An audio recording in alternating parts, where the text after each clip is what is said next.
Человека душили, например, и подкладывали тело потом на рельсы. Человека убивали из пистолета, а в это же место стреляли из ружья. Весь мир тебе просто насаждает то, что ты в любом случае должен выпивать. Почему так и что с этим делать? Обычный потребитель платит деньги за свое собственное убийство. Алексей Решетун, судебно-медицинский эксперт, преподаватель Пироговского медицинского университета, автор множества научно-популярных книг.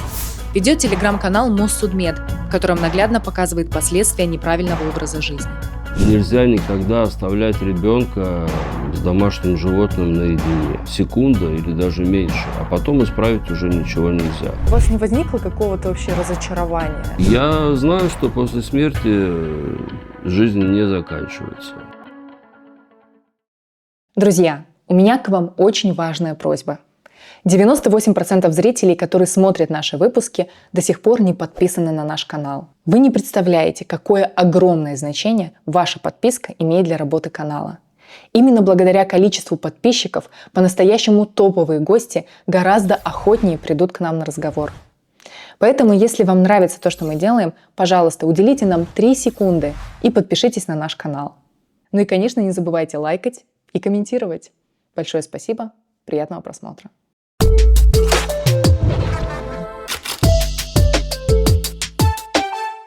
Вы любите свою работу? Конечно. А как же? А что именно вам в ней нравится? Это интересно. В первую очередь, это интересно. И вообще, любая работа должна быть в первую очередь интересна. Тогда можно проработать много лет и не разочароваться в этом. Вы сколько лет уже работаете? 25. Серьезно. А что стало для вас поворотным моментом, когда вы выбрали именно эту специальность? Как вы к этому пришли? У меня не было какого-то прям поворотного момента. Просто, скажем так, предпочтения любого ребенка, они, как правило, становятся видны с самого детства, к чему он больше склонен. Анатомия мне всегда нравилась, и я никогда не хотел заниматься именно лечением людей. Поэтому у меня выбор-то был особо такой небольшой. И из 3 позиций всего выбор был. И из каких? Из этих 3. Это патанатомия, которую нам преподавали очень плохо в то время.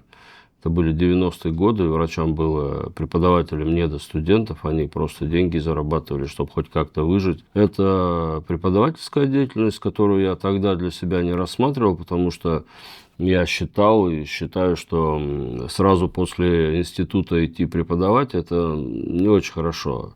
Все-таки нужен опыт какой-то. Ну и судебная медицина, которая мне всегда нравилась, и у меня вопросов особо не было, куда идти работать. Мне просто очень хочется представить, как выглядит эта работа. Нормированный ли у вас график? Или вас могут вызвать, например, в какой-то момент, и вы должны поехать? Как вообще устроена и организована эта работа? Если мы возьмем такого среднестатистического эксперта, например, эксперта, который работает в районе, это, как правило, такой человек универсальный очень. Его действительно могут когда-то вызвать, если происходит какое-то, скажем так, событие, неординарное событие, какое-то убийство серьезное, например. Его могут поднять среди ночи и отвезти на место происшествия.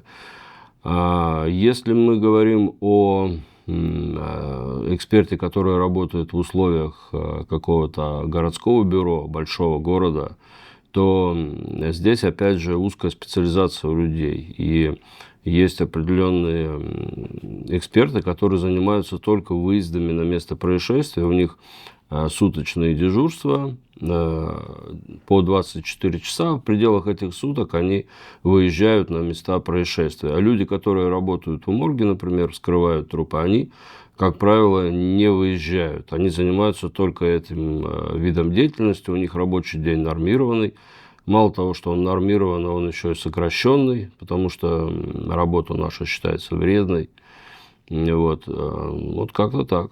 Вредный почему? Потому что работаете много с химическими какими-то субстанциями или... В основном, да, это химическая составляющая, это различные растворы, в том числе и на основе формалина.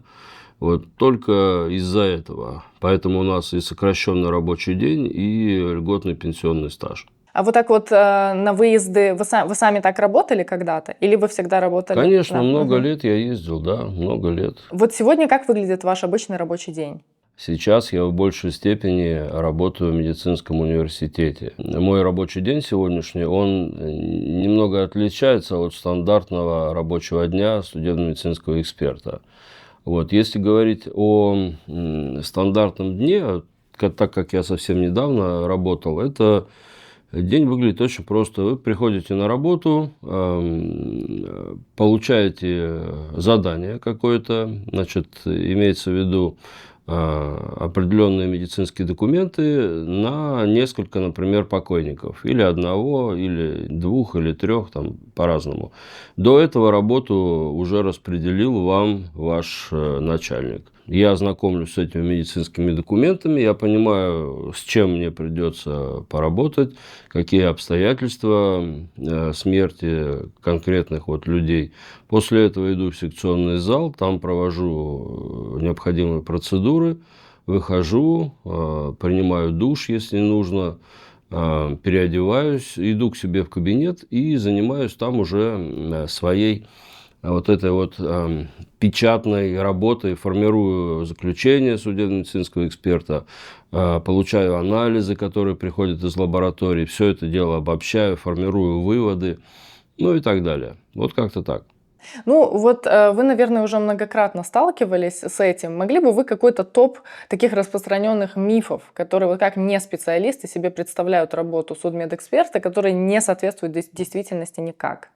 Это практически все то, что показывают в кино. Как правило, все это, оно не соответствует действительности.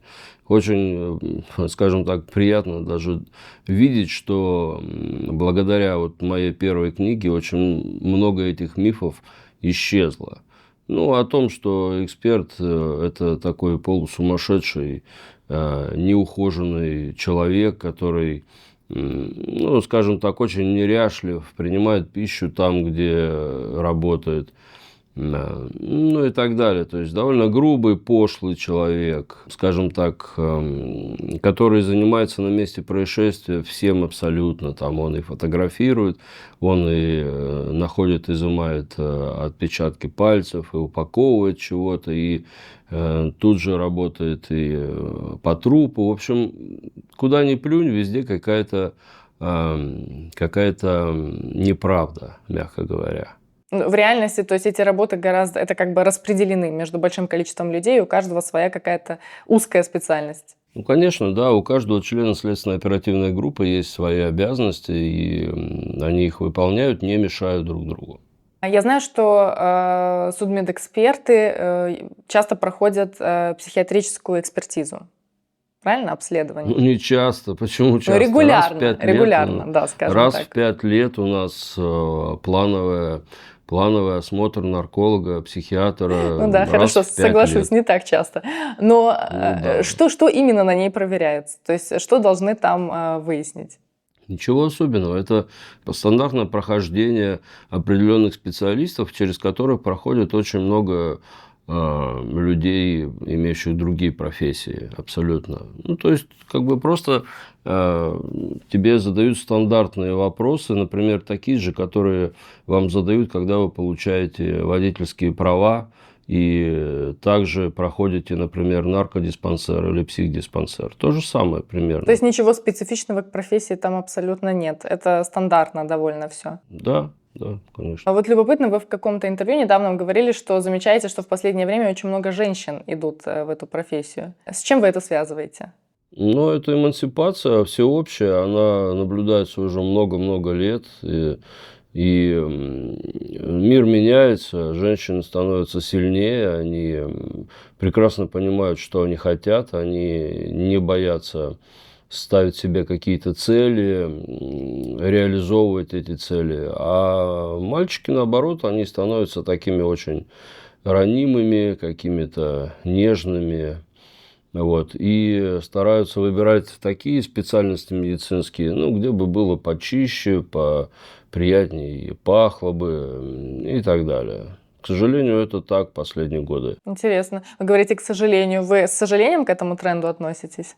Нет, я как обычный нормальный мужчина, я приветствую появление большого числа женщин в моей специальности. Мне это приятно, тем более, что они работают нисколько не хуже мужчин. Нисколько. Я имею в виду, к сожалению, тенденция такая, что мужчины, ну, скажем так, утрачивают какие-то элементы мужественности. К сожалению, вот это. Интервью, которое вы смотрите, снято при поддержке наших друзей и спонсоров компании ITV, которые являются мировым лидером в области компьютерного зрения. Один из главных офисов компании ITV находится в Нальчике, и там же уже много лет работают курсы компании ITV «Я программист». Это обучение для старших школьников с 9 класса, студентов колледжей и вузов всех специальностей. На этих курсах можно научиться программированию с нуля до уровня профессионального разработчика ITV. В чем же их уникальность? Курсы очные, длятся 4 года, а их выпускников ждет стажировка и гарантированная работа в компании ITV. И это все абсолютно бесплатно. Чтобы узнать больше, переходите по ссылке в описании на сайт «Я программист» и ждите информации о новом наборе. Знаете, я хотела вот так немножко просто поделиться, что первый раз, когда я так вживую как-то наглядно увидела работу судебного медицинского эксперта, ну, настоящую, не в кино там, а вот такую, вот как есть в жизни, это буквально недавно, когда транслировали суд над Куандыком Бишимбаевым. Не знаю, слышали вы об этом судебном процессе. Да, это шло много дней, онлайн, можно было посмотреть, было очень любопытно увидеть, как вообще работает судебная система в Казахстане. Вот, и там вот выступал много как раз судебно-медицинский эксперт Тахир Халимназаров. Вот, чтобы правильно назвать его фамилию. И он давал очень подробные показания, которые в итоге, ну, сыграли большую роль в том, какой был вынесен приговор, о том, какие травмы перенесла Салтанат Нукенова. И это очень противоречило тому, что говорила защита тогда Куандыка Бишимбаева. Вот. И вот так вот как-то наглядно я для себя впервые увидела реально, что насколько огромное влияние может оказать судебная экспертиза медицинская на исход дела. Были ли вот в вашей практике какие-то такие примеры, где результат вашей работы, может быть, противоречил тому, что говорило следствие, или, может быть, он указал на какие-то вещи, которые были не замечены, и вот оказал такое сильное влияние на исход дела? Да, конечно, и неоднократно. Причем здесь надо сказать, что эксперт, как у нас, так и в Казахстане, никогда не занимает ни сторону защиты, ни сторону обвинения. Эксперт всегда объективен, максимально объективен. И заключение эксперта – это максимально объективное суждение, основанное на жизненном опыте, на научных данных и на объективной реальности. Поэтому и бывает так, что эксперт, скажем так, дает показания, которые оказываются потом в пользу как обвиняемого, так и противоположной стороны. Вот. Сам эксперт не выбирает, он просто отвечает, максимально честно отвечает на вопросы, в данном случае, вот как вы сказали, на вопросы суда. А как трактует его ответы суд, это на усмотрение суда. В чью пользу будет трактовать это все, это решает только суд. Ну вот из вашей практики что-то такое вот запоминающееся, может быть, яркое, могли бы вы привести? Одна из самых распространенных ситуаций, когда обвиняемый, ну, скажем так, мы имеем дело с убийством бытовым и убийством посредством колюще-режущего предмета, грубо говоря, ножа. И очень часто у обвиняемых возникает отговорка, она очень популярна. Якобы обвиняемый держал нож перед собой, потому что он боялся. Вот. А пострадавший, убитый, он шел на этого обвиняемого вот, с какой-то угрозой, но потом споткнулся о ковер, там, о носок, о мышь, я не знаю, обо что угодно. Вот. И упал, просто вот так упал на этот нож, который обвиняемый держал в руке, накололся на нож и умер после этого. И когда в суде все это демонстрируется, то и эксперт совершенно точно на глазах у всех показывает, что эта ситуация невозможна. Даже сам обвиняемый, видя вот это все, он понимает, что он говорит какую-то ерунду. Было такое. Были случаи, когда, опять же, из-за того, что на теле образовывались повреждения дополнительные, например, которые образуются только во время самозащиты, я, например, совершенно точно доказывал, что имело место не просто какое-то случайное повреждение, а именно целенаправленное желание человека убить, а вторая сторона активно этому противодействовала. Что тоже, скажем так, влияло на тяжесть совершенного преступления и трактовку следственную. Вот. Ну и так далее. Были случаи, когда, скажем так, наоборот, сторону обвиняемого оправдывали из-за того, что эксперт давал определенные показания объективные, которые шли вразрез с данными следствия. Ну, например, по времени наступления смерти. Потому что я, например, мог совершенно спокойно доказать, что именно в этот момент, когда следствие говорит, что обвиняемый совершил преступление, именно в этот момент пострадавший был еще жив. То есть вот такие тоже моменты были. Довольно часто бывают такие спорные ситуации, и эксперт всегда дает показания независимо от того, в чью пользу, например, они будут трактованы. Это вообще не его дело. Он просто отвечает на вопросы, честно отвечает. Как это будет трактовано потом, он даже не знает, потому что это уже не его дело. Бывали ли у вас случаи, когда несчастный случай пытались обставить, точнее, убийство пытались обставить как несчастный случай, и вот ваша экспертиза показала, что это все не так? Как несчастный случай, редко. В основном, как самоубийство. Было такое, когда и человека душили, например, и подкладывали тело потом на рельсы. Были случаи, когда человека убивали из пистолета, а потом в это же место стреляли из ружья охотничьего, имитируя самоубийство. Были случаи, когда человека просто убивали из пистолета, опять же, помещали в трансформаторную будку для того, чтобы он максимально сгорел, и все это было обусловлено якобы несчастным случаем. Были случаи скидывания с большой высоты, опять же, да. Были такие случаи, но эксперт на то и учится вначале 6 лет в университете, а потом 2 года постдипломной подготовки, а потом еще всю жизнь, для того, чтобы вот эти все уловки уметь выявлять, знать и уметь оценивать. Поэтому нас тоже не проведешь. Тут любой человек, который захочет имитировать несчастный случай или самоубийство, он в любом случае никогда не знает всех тех закономерных изменений или повреждений, которые в любом случае образуются. А эксперт их знает. Поэтому крайне сложно имитировать что-то так, чтобы эксперт не догадался. Какие за последнее время были такие, может быть, прорывы в том, как экспертиза работает? Это усовершенствование именно лабораторной диагностики. Потому что то, что касается именно морфологической диагностики, то есть это то, что мы видим глазами, то, что мы трогаем руками, нюхаем носом и так далее, как правило, это все не меняется уже много лет. Здесь главное внимательность эксперта, внимательность.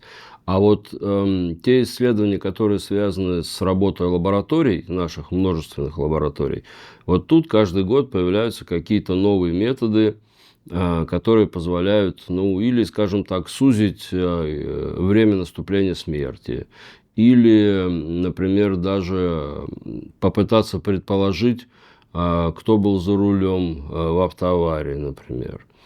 Вот. Или, например, попытаться сказать о том, умер человек, например, раньше аварии какой-то или в момент аварии и так далее. Это все связано с иммуногистохимией, с генетическими исследованиями, с гистологическими исследованиями и так далее. Вот это как раз направление, оно очень перспективное, и каждый год лабораторная диагностика, она совершенствуется. То есть надежда есть, что преступление совершать становится все сложнее. То есть докопаться уже можно. А так и есть. А так и есть, конечно. Это связано с многими факторами. Это связано и с общим, скажем так, общим положением вещей. Я имею в виду в том плане, что вот те же самые видеокамеры на улицах наших городов, когда их только начали вводить, я помню, сколько было недовольных возгласов, что за нами сейчас будут следить изо всех щелей, и как нам дальше жить. Да кому вы нужны за вами следить? Куча этих камер и никому они не мешают. Но если случается какое-то преступление, очень быстро находят, как правило, преступников, в том числе благодаря этим камерам. Но и плюс наши методы тоже совершенствуются. Я перед интервью посмотрела статистику и увидела, что за 2024 год по данным МВД России было совершено около 2 миллионов преступлений, зарегистрировано, не совершено, а зарегистрировано. И каждое 5-е из них было совершено в состоянии алкогольного опьянения. По вашим ощущениям от работы, это соответствует действительности, эта статистика? Опять же, надо смотреть по регионам, опять же, потому что если мы возьмем Москву, то вполне соответствует, да. Если мы возьмем, например, какой-то другой регион, скажем так, другой регион какой-нибудь, то, я думаю, там 50%, если не больше, совершается в состоянии алкогольного опьянения. То есть даже значительно опьянения. больше, чем каждое 5-е? Да. Что такого алкоголь делает с человеческой психикой, что люди становятся способны на такие страшные вещи? Алкоголь – это яд. Он притупляет работу коры головного мозга, то есть того отдела головного мозга, который отвечает за высшую нервную деятельность, которая присуща только человеку. И одновременно он растормаживает работу подкорковых структур, то есть тех, которые отвечают за какие-то инстинкты, рефлексы, тормозной фактор выключается. И поэтому человек, который находится в состоянии опьянения любой степени абсолютно, он гораздо более лабилен психически. И, скажем так, творит больше всяких глупостей. Наверняка вы это сами замечали за людьми. Поэтому, конечно же, алкогольное опьянение – это провоцирующий фактор часто для совершения каких-то преступлений. Любых, причем, преступлений, всяких. Агрессию алкоголь повышает? Это у кого как. Кому-то повышает. Но в любом случае человек лишается этого тормозящего фактора коры головного мозга. То есть, скажем так, умение вести себя в конфликтных ситуациях для того, чтобы избежать каких-то физических контактов, это же довольно сложно иногда. Этому иногда учатся, иногда это на уровне какого-то врожденного понимания приходит. Но когда у человека отключается кора, то это тормозящее действие, оно практически утрачивается. И человек становится гораздо более раздражительный со всеми вытекающими. Про агрессию просто интересно было спросить, потому что, читая статистику, например, про преступления под наркотическим опьянением, она гораздо ниже. То есть под наркотиками как будто бы меньше совершается преступлений. Поэтому я подумала, что, может быть, алкоголь именно на агрессию больше толкает. Наркотики, может быть, хотя преступления, совершенные наркоманами, они, скажем так, гораздо более жестокие иногда бывают и гораздо более, скажем так, резонансные, что ли. Раньше, насколько я знаю, в Советском еще Союзе алкоголь считался смягчающим обстоятельством при вынесении решений. Это был очень небольшой промежуток времени, совсем немного. Да, но потом сейчас он считается отягчающим. Вы считаете это справедливо? Да более чем справедливо, конечно. Ну, как бы кто-то может сказать, ну, это не я, это же алкоголь, вот на меня так повлиял. Ну, это все детские отмазки. Тут это не я, это алкоголь. Убивает пуля, а не я. Это же все это мы знаем, да. Как бы алкоголь это отягчающий фактор, без всяких абсолютно условностей. Это абсолютно так. Вы вообще очень часто выступаете с лекциями про вред алкоголя, и это так с вами ассоциируется даже эта тема, что вы всегда пропагандируете здоровый образ жизни, без алкоголя и так далее. Могли бы вы коротко объяснить, какой именно вред организму наносит употребление алкоголя? Что алкоголь делает с нашим сердцем, с печенью, чтобы мы как-то себе это могли представить? Но если мы возьмем чисто морфологию, то есть без влияния алкоголя именно на психическое состояние человека, если мы возьмем чистую морфологию, то это в первую очередь это так называемое прямое цитотоксическое действие алкоголя. Связано это с воздействием молекул этилового спирта на клеточные мембраны, которые состоят из двойного слоя липидов, то есть жиров, а алкоголь это прекрасный жирорастворитель. Поэтому прямое цитотоксическое действие, оно связано с тем, что молекулы этилового спирта действуют на клеточные мембраны, пробивают дырки в ней, то есть растворяют отдельные участки, и содержимое клетки выливается наружу, клетка погибает. Вот. Это основное действие, которое происходит постоянно, независимо от той дозы или качества алкоголя, который вы употребили. Вот. Поначалу большинство вот этих погибших клеток поначалу восстанавливается все-таки, потому что организм борется с этим и, естественно, восстанавливается. Но часть клеток не успевают восстановиться, а часть клеток дополнительно еще повреждается. То есть скажем так, погибает полностью, а может ломаться под этим действием алкоголя и развиваться дальше уже неправильно. Поэтому картина действия алкоголя на организм, она универсальная, потому что алкоголь всасывается в кровь и разносится по всему организму. Поэтому вот я и как раз и показываю в лекциях именно влияние на весь организм, и на головной мозг, и на сердце, и на поджелудочную железу, на печень, на слизистую желудка и так далее. То есть не бывает такого органа, который бы от этого не страдал. Клетки погибают, вначале человек этого не чувствует, потом он начинает это как-то ощущать, но привыкает к этому, потому что процесс долгий. И с течением вот этих лет человек просто привыкает к некоторым симптомам, которые испытывает. А потом просто в какой-то день ему говорят какой-то диагноз. И он начинает думать, а почему так, а как же так, а почему я? Ну, потому что сам в течение многих лет себя убивал. Все эти изменения происходят закономерно, независимо от того, верит в это человек, не верит. Был у него там троюродный дедушка, который до 300 лет прожил, при этом пил как поросенок каждый день. Это не имеет никакого значения. Происходят эти изменения постоянно и неуклонно. Вот и все. А насколько регулярно человек употребляет алкоголь и в каких дозах? Это, имеет же значение, наверное, или нет? Это имеет значение, но это значение очень относительное, потому что речь идет о молекулах этилового спирта, о молекулах. Молекула именно растворяет стенку клеточной мембраны, провоцируя гибель клетки. Поэтому, если мы возьмем принципиальное действие, то не имеет значения ни доза, ни качество алкоголя. Абсолютно никак. Качество тоже. То есть прям нет разницы. Ты пьешь какую-то самую жесткую паленую водку или какое-нибудь изысканное вино. Понятно, что в некачественном, так называемом некачественном алкоголе еще больше вредных веществ. Но я сознательно об этом не говорю.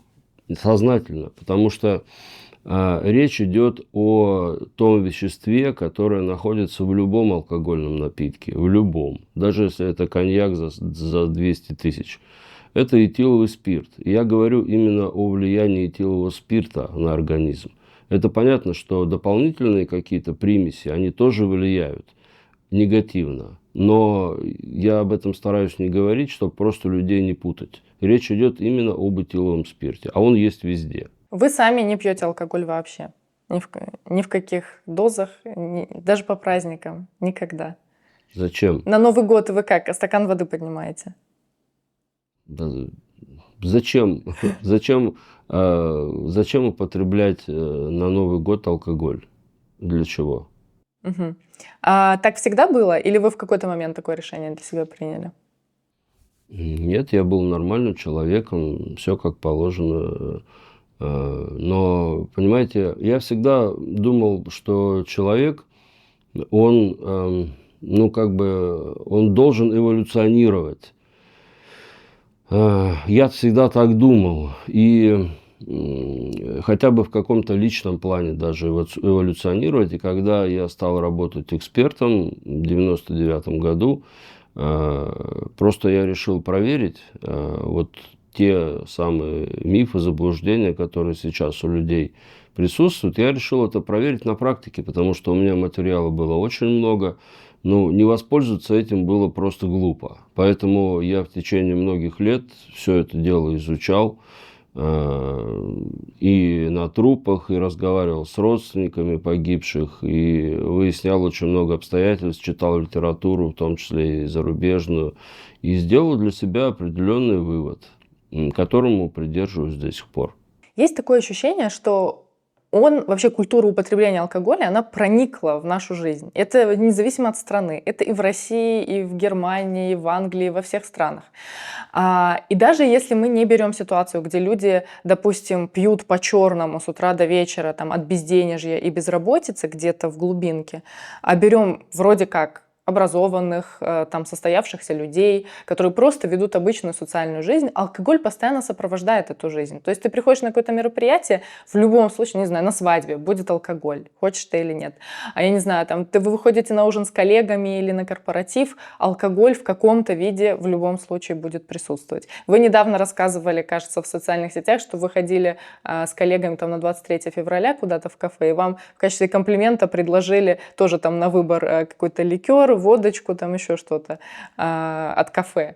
Вот. То есть как будто бы весь мир тебе просто наслаждает то, что ты в любом случае должен вот выпивать. Почему так и что с этим делать? Ну, так это потому, что это идеальная практически бизнес-схема, когда ты подсаживаешь человека на какую-то зависимость, а потом просто получаешь с него деньги. То есть он лишний раз себе хлеба, может быть, не купит, но он купит себе то вещество, которое ему уже физически необходимо. Алкоголь вызывает зависимость, да? Естественно, конечно. И когда-то в Советском Союзе по ГОСТу этиловый спирт относился к наркотическим веществам. Вот. А потом, через какое-то время, был перенесен в разряд пищевых продуктов. По ГОСТу, я этот ГОСТ как раз показываю тоже у себя в лекции. Вот. Это идеальная бизнес-модель, понимаете, сделать человека зависимым от чего-то, а потом просто получать за это деньги. Вот и все. И вы правильно сказали, это так называемая культура употребления алкоголя, она навязывается человеку с самого раннего возраста везде. Абсолютно. Детское шампанское, стилизованные под банки пива какие-то конфеты, тот же алкоголь в виде комплиментов, тот же алкоголь как элемент какого-то шикарного образа жизни, Да, как атрибут. и так далее. Это везде всегда человеку навязывается вот эта вот схема употребления алкоголя. Вот и все. Что с этим делать? Ну вот я что-то делаю, пытаюсь. В глобальном плане не знаю, потому что алкогольное лобби очень сильное, и вы можете себе представить, какие это деньги. Невероятные деньги. Результатом, если мы исключим промежуточные этапы, то самый первый этап – это производители алкоголя, которые получают деньги, а самый последний этап – это обычный потребитель, который платит деньги за свое собственное убийство. Вот и все. Есть ощущение, что на алкоголе как будто бы меньше стигмы, чем на наркотиках. То есть вот наркотики считается, вот если человек употребляет наркотики, то все как бы сразу напрягаются. Если человек употребляет алкоголь, такой реакции это не вызывает. Если, конечно, он только не просыхает с утра до вечера и там в беспробудном каком-то. Ну да, это тоже навязанный образ такой, конечно. Вы по силе влияния как оцениваете? Алкоголь сопоставим с наркотиками? Ну, опять же, разные наркотики, но если мы возьмем классические вот наркотики опиоидного ряда, то, конечно, их влияние гораздо сильнее, чем алкоголя. Гораздо. Во всех отношениях. Как вы относитесь к тому, что сейчас вот в некоторых странах Европы легализуют легкие наркотики, типа каннабиса, марихуана там и так далее? Ну, это не только в странах Европы, но это, понимаете, это первая попытка к легализации тяжелых наркотиков. Вот и все. Это лицемерие, самое обычное лицемерие. Это первый этап, поверьте, через несколько лет будет легализация тяжелых наркотиков. Все это обставят очень красиво, медицинские цели, забота о ближних, снижение криминогенной обстановки и так далее. Но в итоге это все суррогат. Это просто заработок, вот и все, больше ничего. То есть вы думаете, что это идет к легализации и тяжелых наркотиков тоже? Обязательно, конечно. Как же вот цели, которые заявляются, они состоят в том, что как бы снять стигму с этого, может быть, чтобы не было такого, что запретный плод сладок, чтобы люди там... Так я же про это и говорю. Это будет все подано под красивым соусом декриминализации, забота о человеке, о его здоровье. Если он все равно наркоман, так пусть он лучше получит в легальном месте это все. Ну, все это мы знаем, все это мы проходили. Это все обычное лицемерие. Вот и все. И в итоге все это приводит к тому, что употребление наркотиков популяризируется и становится все больше и больше, соответственно, реализация, соответственно, получение прибыли. Вот и все. Вы чуть раньше в нашем разговоре сказали, что там сталкивались со случаями, где люди под наркотическим опьянением совершают по-настоящему жестокие, страшные какие-то преступления. Могли бы вы сейчас какой-то такой случай привести из практики? Что вам запомнилось, и, как яркое какое-то воспоминание, яркий пример? Ну, я не буду, опять же, конкретно не буду говорить, но случаи, когда наркоман, например, убивает всю свою семью, включая маленьких детей, они нередкие. Когда наркоман, например, издевается над своей матерью и в итоге ее убивает, тоже нередкие. Когда происходит, ну, скажем так, издевательство над другими людьми, над своими, например, женами или чем-то, какими-то другими близкими, когда человек не просто убивает другого человека, а делает это очень изощренно, то есть там вырезает отдельные органы или отрезает какие-то части тела, ну, находясь, видимо, вот в таком сумеречном состоянии. Эти случаи нередкие. И я всегда был уверен в том, что простому человеку, обывателю, который далек от судебной медицины, не нужно знать каких-то отдельных случаев. Им это не нужно. Ну, зачем? И так негатива в жизни хватает. А тут еще рассказывать вот про эти страхи. Все. Пусть этим занимаются специалисты. Вот. Но поверьте, что если наркоману, например, для того, чтобы получить свою очередную дозу, нужно будет убить мать собственную, у него будет такой выбор. Он сделает этот выбор, не задумываясь, ни одной секунды. Потому что он прекрасно понимает, если он не употребит эту дозу, что его ждет. А что его ждет? Ну, его ждет ломка, так называемая. Это страшное дело. И наркоманы часто даже кончают жизнь самоубийством, чтобы эту ломку не переживать, потому что это очень страшное состояние. Но его реально вообще пережить? И насколько вообще реалистично от серьезной зависимости избавиться, если ты уже в этой зависимости находишься? Но это единичные случаи, единичные, когда люди самостоятельно могут избавиться от этой зависимости. Ну, по крайней мере, находятся много лет в состоянии ремиссии. Эти случаи единичные. Даже те люди, которые проходят через рехабы, так называемые, вот эти центры помощи, которые там живут год, иногда больше, не выходя оттуда и не употребляя, например, год эти самые наркотики, все равно они выходят и через какое-то время возвращаются к этому. Вот. Я посещал рехабы, общался с людьми, ну, знаю, о чем говорю. Поэтому как бы избавиться самостоятельно от этого практически невозможно. Могли бы вы описать, как на вскрытии выглядят легкие человека, который регулярно и долго курит? Ну, это классическая так называемая легкая курильщика. И вот в лекции про курение, вейпы там и все остальное я это показываю.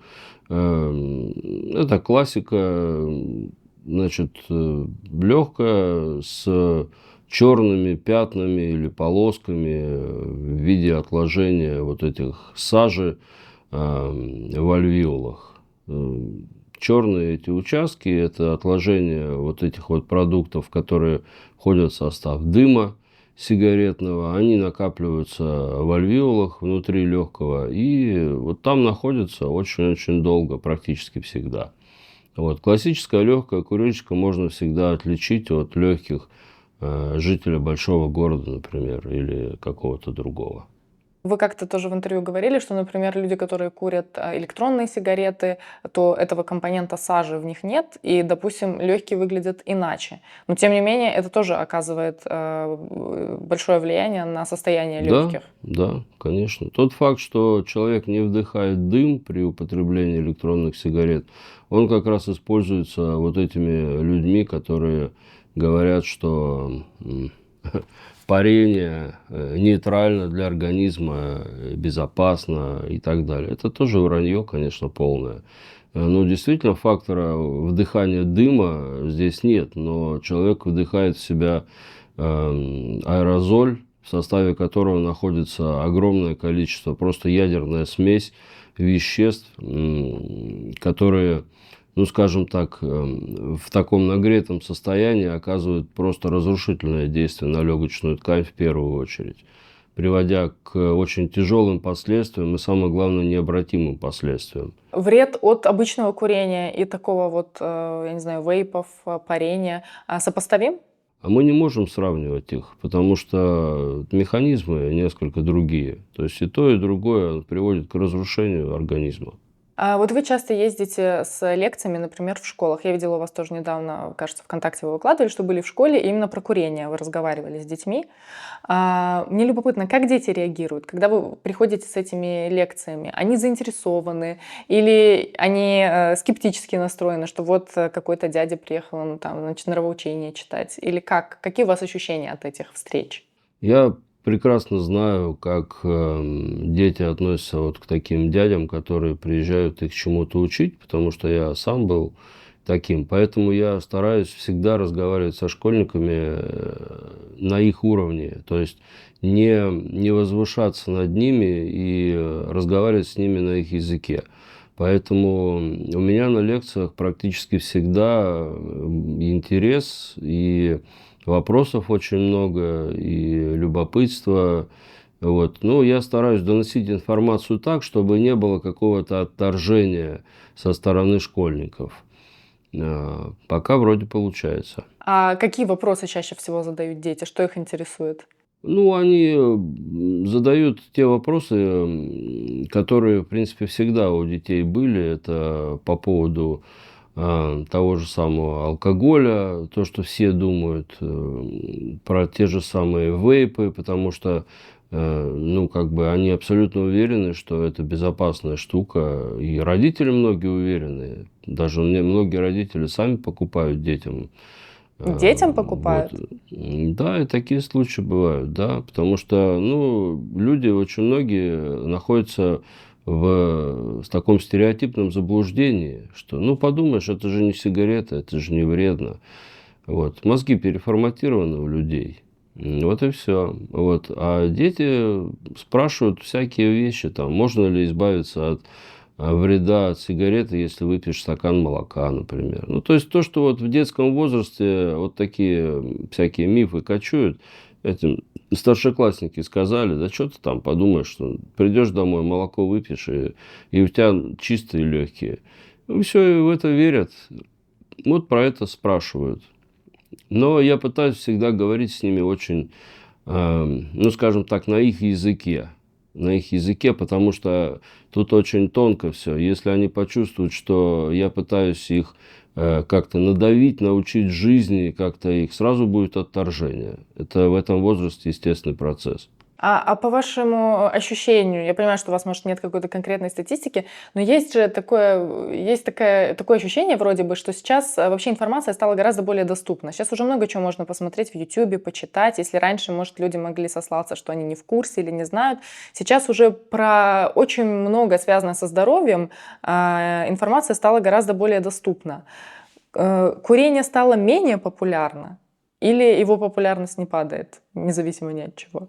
Ну, я бы так не сказал. Идет замена курения другими зависимостями, в том числе, в первую очередь, парением, конечно. А по поводу информации, да, она, с одной стороны, доступна, любая информация, но она в интернете очень ангажирована. То есть, получить реальную какую-то объективную информацию довольно сложно на самом деле. Вот. Всегда, даже вот если вы забьете информацию, вейпы это вредно.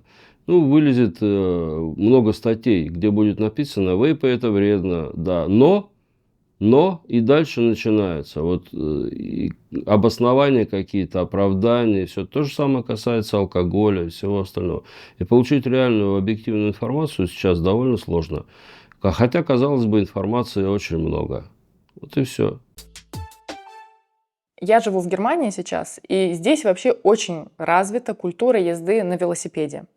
На велосипеде ездят все, с малого возраста учат, там 4-5-летних детей уже учат ездить на велосипеде, они сами на своих велосипедиках едут за родителями, едут, в общем-то, по общей дороге все, ну, в шлемах, конечно, но у меня лично всегда просто жуткая паранойя на эту тему, и я сама, например, боюсь ездить на велосипедах, потому что мне кажется, что вот я еду в своей человеческой оболочке по одной дороге с машинами, меня в лучшем случае защищает шлем, и то шлем не все носят, и мне кажется, что я себя типа сознательно ставлю в какую-то очень опасную ситуацию. Оправданы ли эти мои страхи, если посмотреть вообще на статистику каких-то транспортных происшествий с велосипедистами? Ну, страхи, конечно, оправданы, потому что человек мягкий, а автомобиль твердый. И если что-то случится, то, естественно, человек проиграет. Я могу сказать по собственному опыту. Я очень люблю велосипед, и я на нем стал опять ездить после очень большого перерыва. А перерыв был связан с тем, что я ехал, как положено, в правом ряду по проезжей части, но проезжающий мимо автомобиль меня бортанул зеркалом боковым по рулю. И я очень с большим трудом держал равновесие. Вот. И после чего, скажем так, ну, нельзя было это назвать паранойей, но велосипед я продал, и больше 10 лет я не ездил. Вот. Сейчас стал ездить опять, но сейчас я езжу по тротуарам или по велосипедным дорожкам, стараясь не заезжать на проезжую часть совсем. Вот, потому что, как бы, несмотря на то, что ты соблюдаешь правила, ездишь аккуратно, ты никогда не можешь отвечать за того человека, который едет рядом. И правильно вы сказали, что необходимо формирование культуры вождения, причем и со стороны автомобилистов, и со стороны велосипедистов. А по поводу статистики, насколько я помню, за прошлый год где-то около 300, по-моему, велосипедистов погибло по стране. Вот. С одной стороны, это не очень много, с другой стороны, вообще странно, что они погибают, хотя, ну, как бы, велосипедисты, по моим оценкам, ну, максимально корректные участники дорожного движения. Вот. Тем не менее, жертвы есть, да, никто от этого не застрахован. А что скажете про мотоциклистов? Мотоциклисты, если мы их сравниваем с автомобилистами, они водят гораздо корректней. На самом деле. Корректнее, чем автомобилисты? Да, корректней. Они чувствуют свою уязвимость. В большинстве своем, опять же говорю, конечно, есть исключения. Вот. Но если мы говорим в общем, то по наблюдениям они гораздо более ответственно относятся к правилам дорожного движения. Но, опять же, тут очень большое искушение. Когда под тобой ты чувствуешь вот эту мощь, то, ну, конечно, скажем так, у тебя очень большой соблазн эту мощь испытать на полную катушку. А в условиях города это очень опасно.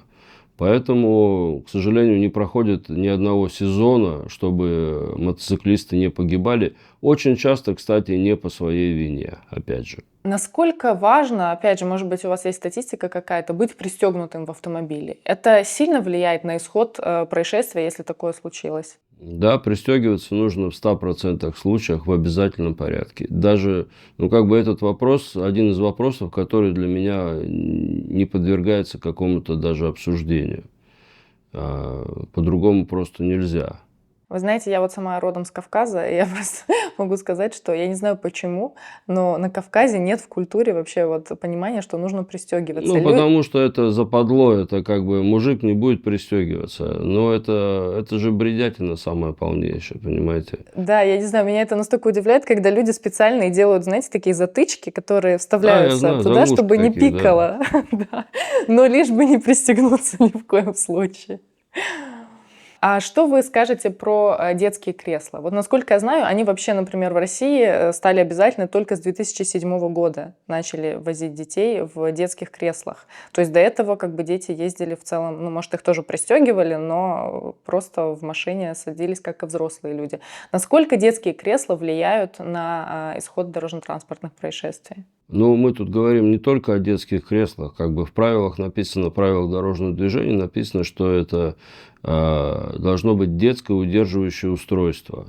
Это может быть или кресло, или какое-то другое устройство, но рассчитано именно под конкретного ребенка. Это все абсолютно верно. И то, что у нас это стало довольно поздно в обязательном порядке, это, конечно, плохо. Но то, что это вообще, в принципе, стало нормой сейчас, это очень хорошо. Потому что вначале тоже очень много по этому поводу бухтели.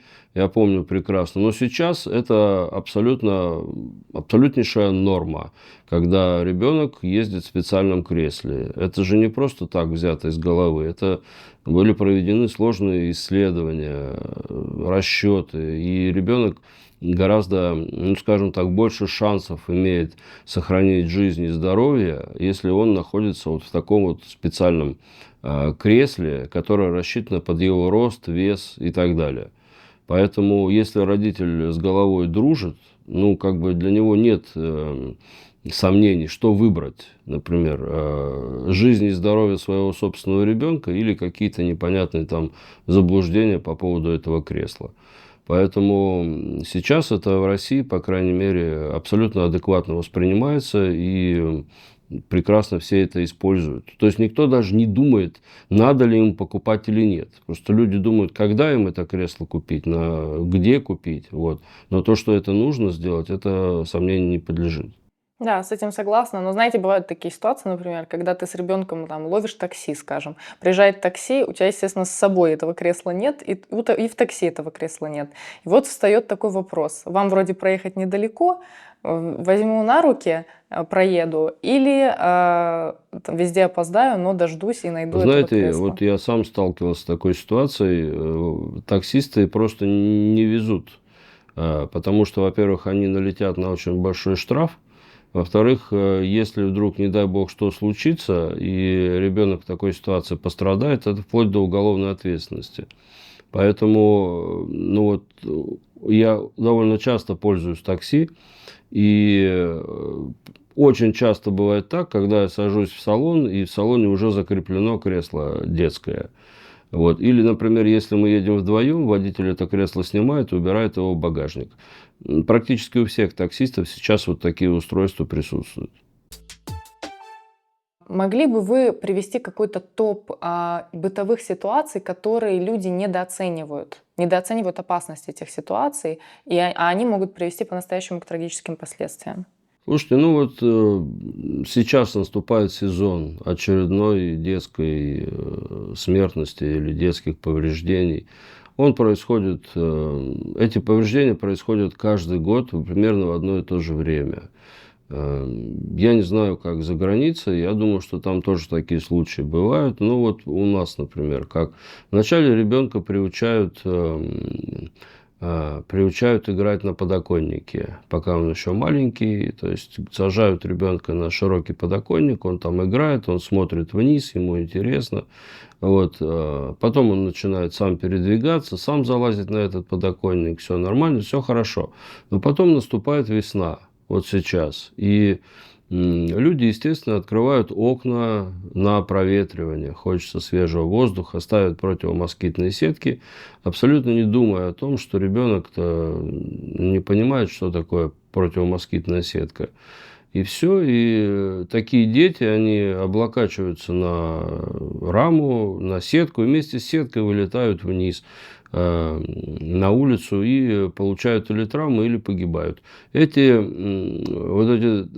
смерти, они происходят каждый год примерно в одно и то же время. Вот сейчас где-то апрель, май, то есть когда еще, пока люди научатся думать. И почему-то ситуация такая бывает постоянно. Несмотря на то, что существует очень много каких-то замков, которые ограничивают открытие окна и позволяют проветривать, тем не менее. Несмотря на это, каждый год такие смерти случаются. Постоянно. Другая ситуация, когда ребенок, опять же, начинает ходить, заходит на кухню, а он ходит, как правило, с поднятыми наверх руками, потому что он познает мир, что-то там ощупывает, и доходит до плиты, и руками этими на себя опрокидывает какую-нибудь кастрюлю или чайник, получая ожоги, от которых потом впоследствии погибает.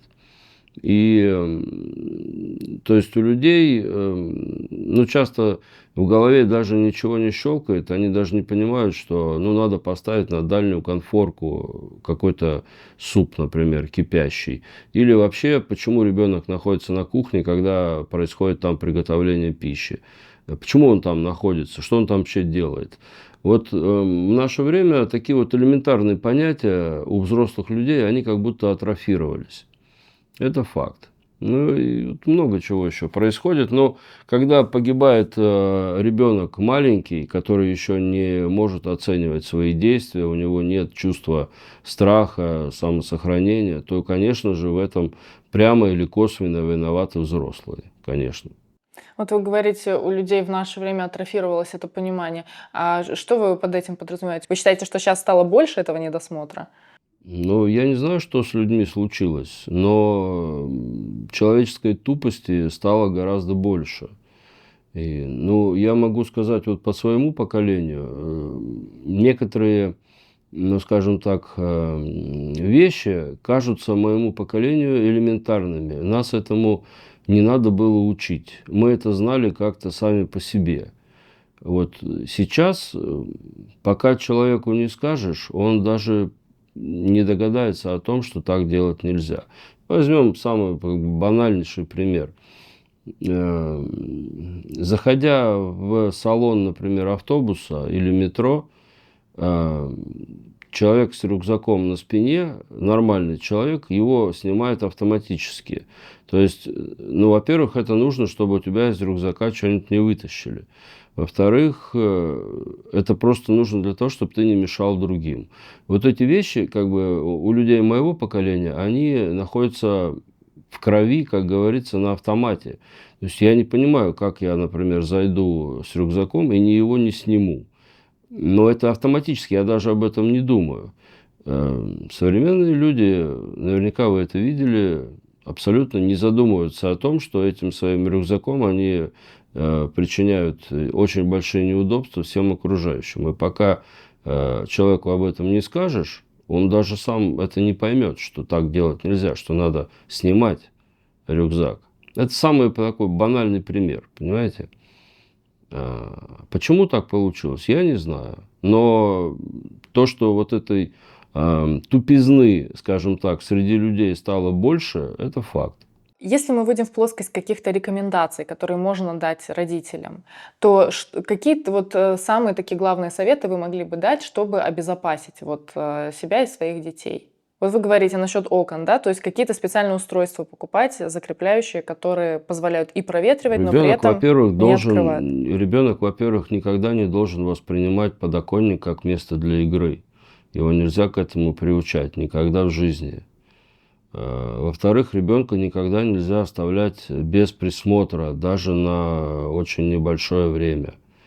Он может все что угодно с собой сделать. О каком возрасте мы здесь говорим? Давайте уточним. Это маленький возраст, конечно, маленький. То есть, от момента рождения до примерно лет 8, может быть. Понятно, что все 8 лет это уже человек с понятиями, и тут зависит все от воспитания, от вашего.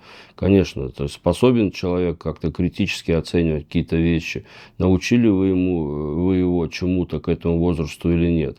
Но когда человек еще не может говорить, когда он не понимает вообще ничего, то оставлять его одного, это очень опасно. Оставлять его наедине с домашними животными или с какими-то мелкими предметами. Всегда может это привести к непоправимым последствиям. Как правило, эти последствия занимают очень мало времени, секунда или даже меньше, а потом исправить уже ничего нельзя. Вот и все. За ребенка нужно думать, за него надо думать, пока он еще маленький. Но, к сожалению, каждый год бывает такое. Я как-то делал исследование, проводил исследования по поводу социальных аспектов ожоговой травмы. Мне было интересно, от чего получаются ожоги у людей, то есть обстоятельства. И среди этой выборки совершенно случайной оказалось около 20 историй болезни, когда погибали дети от ожоговой болезни. И там было 16 случаев. Из 16 4 случая это были, те случаи, когда нельзя было ничего сделать. Это были пожары во многоквартирных домах, и ты сделать ничего не мог. Но большая часть, 75% от этого, это были обстоятельства, когда дети играли со спичками, зажигалками, с жидкостью для розжига костра. Это было обваривание как раз горячей жидкостью. И так далее. То есть 75% этих смертей можно было бы спокойно совершенно избежать, если бы взрослые люди, включили бы немножко свою голову.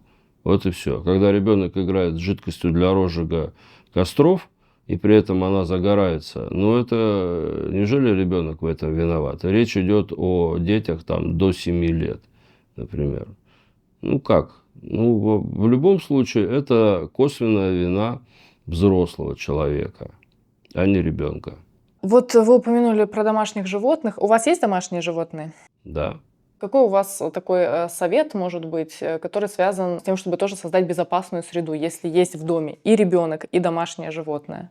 То есть, в принципе, единственный способ – постоянно быть с ними и постоянно следить. Не то, что постоянно. Нет, не то, что постоянно. Просто нельзя никогда оставлять ребенка с домашним животным наедине.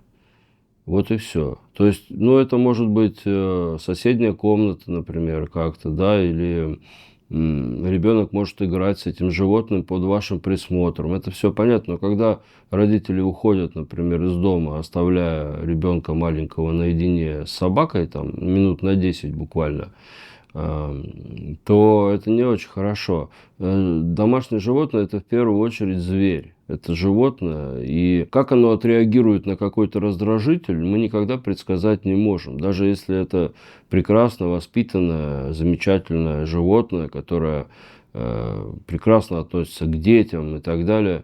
Но это же в первую очередь это животное. Поэтому оставлять ребенка наедине с животным нельзя, это опасно.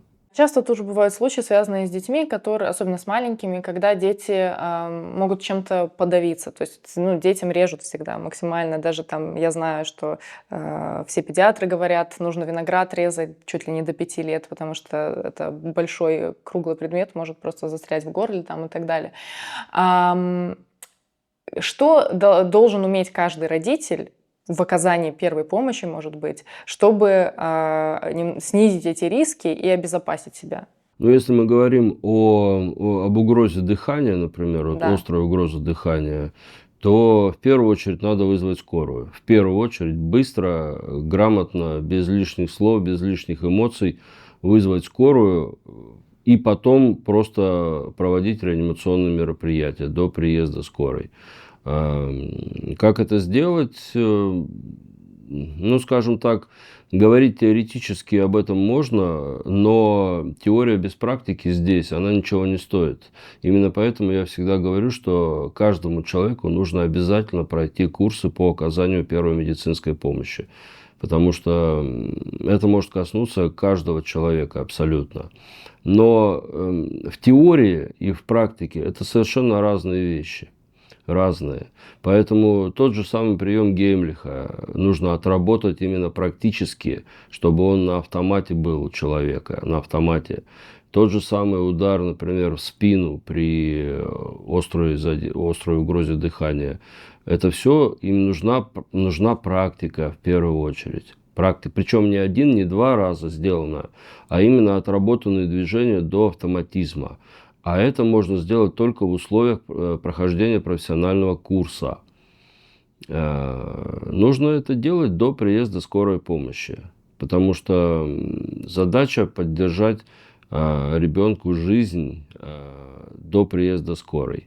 А жизнь можно поддержать разными способами. Если не получается извлечь этот предмет, то нужно, когда остановится сердце и дыхание, нужно сделать непрямой массаж сердца обязательно до приезда скорой без остановки. Ну, тут даже без относительно детей, получается, по-хорошему, каждый человек взрослый должен уметь оказывать первую помощь.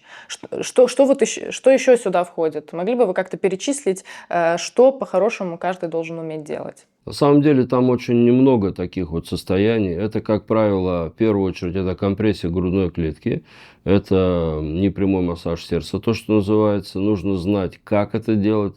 Нужно уметь делать это, скажем так, знать частоту компрессии, глубину, правильное наложение рук обязательно делать. Это дыхание рот в рот сейчас можно не делать по современным нормам. Главное делать компрессии груди. Это прием Геймлиха и это удар как раз в спину при асфиксии каким-то инородным телом. Плюс обязательно нужно знать, как правильно вызвать скорую помощь. Потому что на это тоже тратится всегда много времени. Люди сообщают очень много ненужной информации на эмоциях. На это тратятся драгоценные секунды. И вот как себя вести при этом, это тоже проходит вот на этих курсах.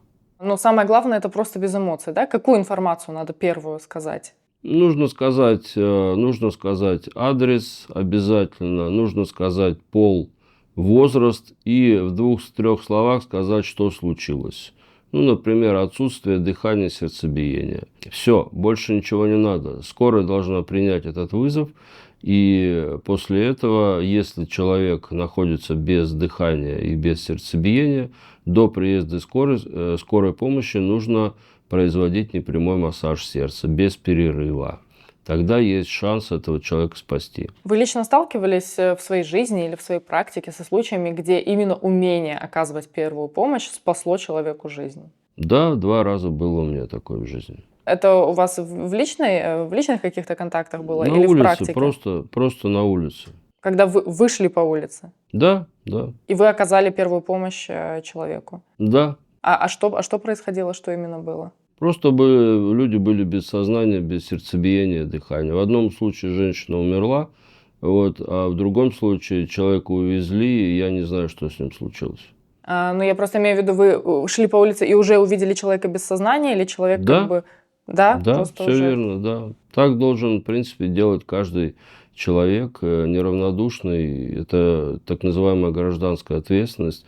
И оказание первой медицинской помощи – это гражданская обязанность каждого человека, независимо от его образования, возраста, пола и так далее. А к этим людям кто-то подошел на улице, кроме вас, до вас вообще? Была, конечно, толпа, как обычно, стояли, что-то обсуждали, все как обычно. Но тут дело в том, что как раз для этого курса-то и нужны, чтобы человек прошел именно профессиональные курсы, потому что в теории могут люди много чего знать, но тут дело не в теории, тут надо брать и делать, потому что секунды драгоценные уходят. Вот. А решиться на то, чтобы брать и делать, тем более на виду у всех людей, в условиях стресса где-то, это довольно сложно, если ты не уверен в себе. Теория здесь, скажем так, сильно не поможет. Поэтому и важно именно в практическом смысле быть подготовленным. Я вот читала вашу книгу «Вскрытие покажет» и «Как не умереть молодым». Вы там много историй делитесь, многими историями. И я так понимаю, что вот это как раз из того времени, когда вы ездили на вызовы, когда работали в регионах еще. То есть вы много соприкоснулись с жизнью российской глубинки по своей работе. И вот цитату просто хотела привести. Вы писали, она меня просто как-то впечатлила очень, что я бывал в домах, где нет деревянных полов, просто утоптанная земля, по которой ползают дети, спрашивал людей, зачем вы столько рожаете, они спокойно и откровенно отвечали. На ребенка дают пособие, на него можно купить сахар, а на сахаре поставить брагу. Вот. В общем, вот, и даже вы где-то написали, что там я приехал на вызов и увидел обычную семью. Там пьющий отец, пьющая мать, дети, копошащиеся где-то там во дворе, значит, без присмотра и так далее. За время вашей работы у вас не возникло какого-то вообще разочарования, я не знаю, в людях, в стране, в том, как люди живут? Вот это на вас такого не оказало впечатления? Ну, скажем так, разочарованность в человеческом роде, она присутствует давно, вот, но это никак не связано с местом моего проживания, потому что, ну, скажем так, таких вот маргинальных личностей я встречал и в Лондоне встречал, и в Париже я встречал, и в Дели особенно, и в Мадриде, и даже в Барселоне, и где только я не встречал таких людей, потому что, ну, я довольно много путешествовал в свое время, и путешествовал не пакетником, а именно как частное лицо сам, и сам себе составлял маршрут. Мне было интересно посмотреть страны максимально изнутри как-то. И я, скажем так, ходил по таким районам, куда обычные туристы не ходили. Все то же самое. И бывают и гораздо хуже еще ситуации. Вот. То, что вы процитировали, да, это действительно я видел, но это прямо такие маргинальные маргиналы. Так же не все живут.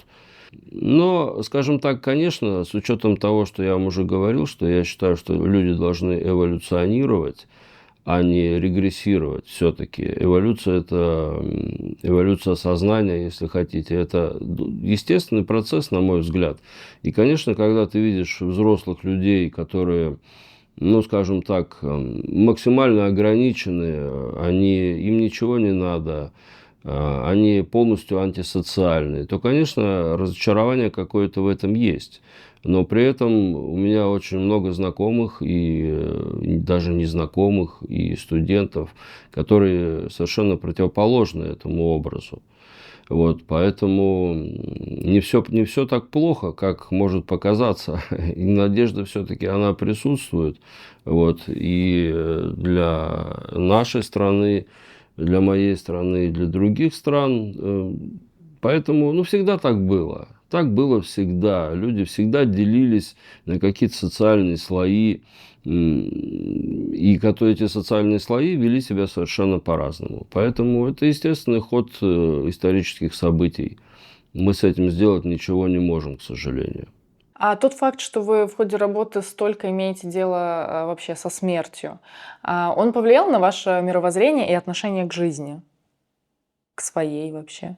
Ну, конечно, повлиял, что я стал больше ценить жизнь, естественно. Я же сделал для себя выводы относительно алкоголя, относительно курения, относительно каких-то элементарных правил соблюдения человеческого общежития.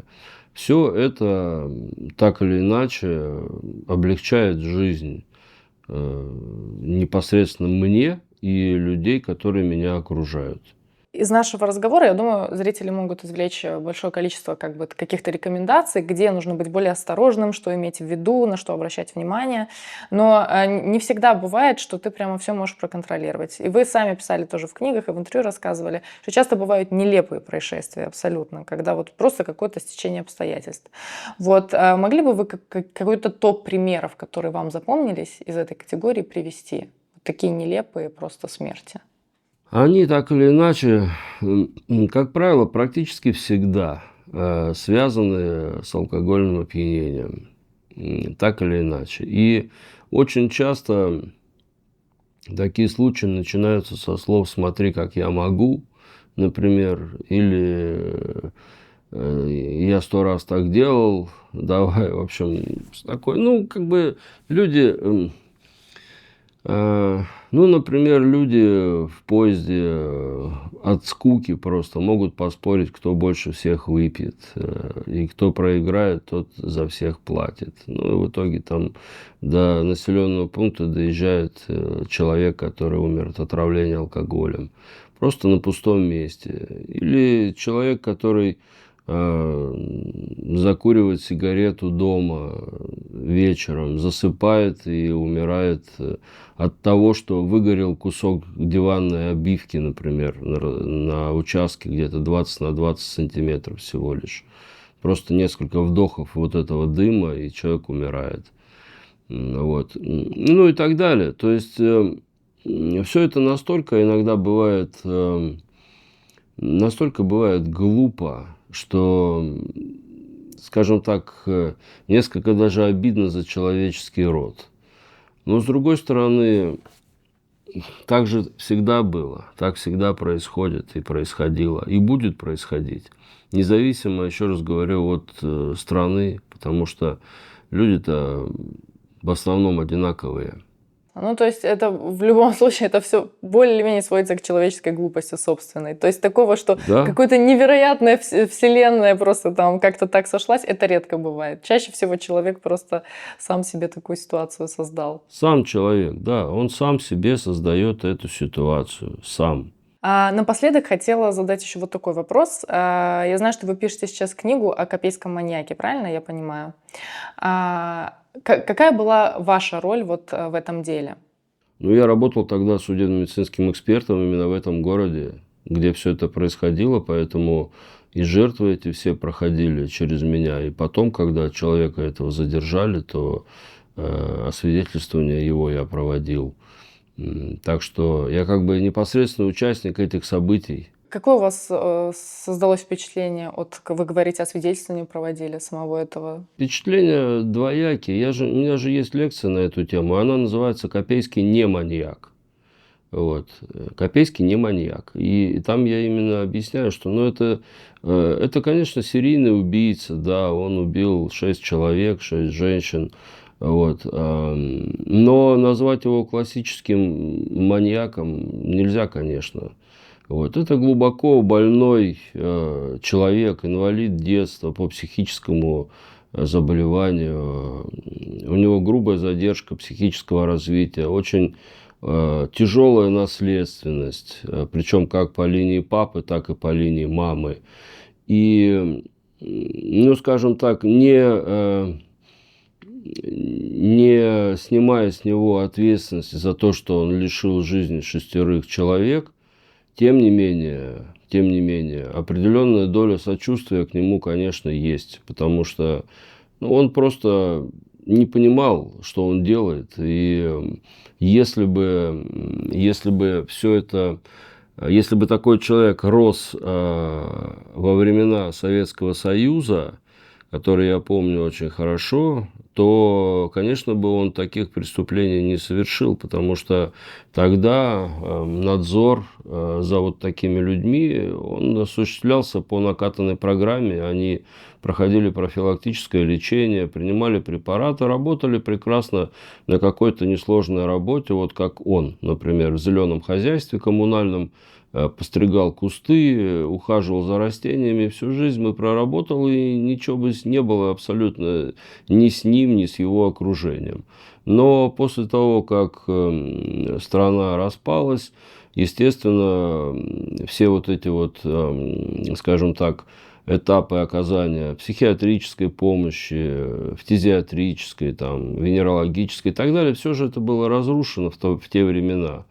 И этот человек просто оказался никому, кроме матери, ненужным. Вот в этом тоже трагедия состоит.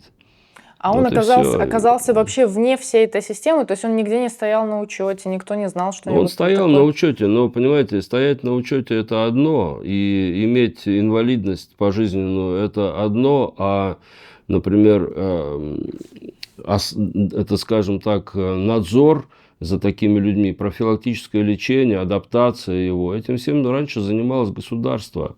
Я сам знал, у нас в селе было 2 таких человека, так называемые деревенские дурачки, как бы, но они часто встречались. Но эти люди, они были, да, если их будешь дразнить, например, чем дети занимались иногда, ну, они становились довольно агрессивные. Но если с ними нормально общаться, разговаривать, как вот с этим Славой Яиков, это были абсолютно тихие, нормальные люди.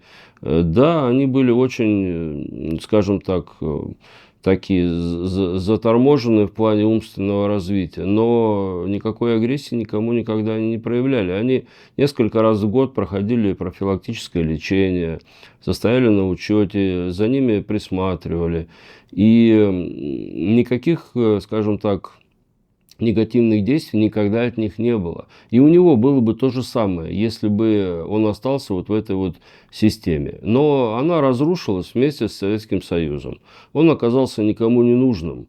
Ни в Киргизии, где он жил, ни, конечно же, потом в России, когда он туда переехал, там буквально год, и он совершил эти преступления. Вот и все. Если бы ничего бы не распалось, то он бы жил всю жизнь в этом своем киргизском городке Карабалта, вот, работал бы в этом зеленом хозяйстве, постригал бы эти кусты, и ничего бы абсолютно не было. Ну, вы имеете в Вот, виду, что если б не распалось, то над ним был бы, типа, вот надзор, то есть за ним бы следили, смотрели, что он там работает на своей работе, никаких вреда там никому Ну не да, причиняет? Или... да, но это, Да.